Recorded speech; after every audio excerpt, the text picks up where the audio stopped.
And user said, my husband 44 comes from a long line of alcoholics. Drank every day but was high, functioning drunk. He was financially responsible, never abusive, but very annoying. It was like living with two different people. Morning husband was the exact opposite of evening husband. One night I went to bed and he was in the living room.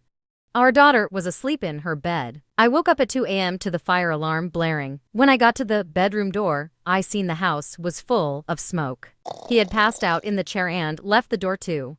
Our wood stove open. There were flames coming out the door and wrapping around the top on the stove. I yelled at him to get up. I slammed the door, shut it down, and killed the fire. Then I rushed to our daughter's room, wrapped her in a blanket, and took her outside. After I put her in my car and got her warm was winter. I went back and opened all the doors and windows. He was still sitting in the chair, drunk. No expression, not a work. In that moment I was beyond pissed. I don't think I even realized how bad that could have been. 3 weeks later, I woke up again to the fire alarm blaring. Almost the same situation, but this time it was a chimney fire. I extinguished the fire and stood there, staring at him.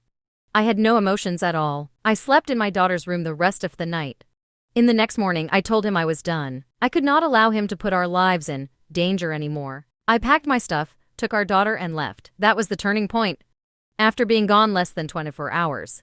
He reached out and said he wanted to change. He finally agreed there was a drinking problem. After talking further, I said would only came back if he decided to stop drinking, and we did couples counseling. It was not easy, but it was worth it. Such as, I will not be your mother. I will not police your drinking. I can only hold my boundaries, and I will leave if you drink. It was hard watching the person you love go through withdrawal. It's hard to hold boundaries that make your own heart hurt. It's hard to know that you might pull in all the work and it might not work out. But in our case, it did. We are now 10 years since then. Our communication is much better.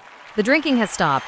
Personally, I wouldn't have that courage to stay after him after all of this, but I am glad that they figured out. Do not forget to subscribe for more stories also. If you have any suggestions, write me in the comments. Thanks for watching.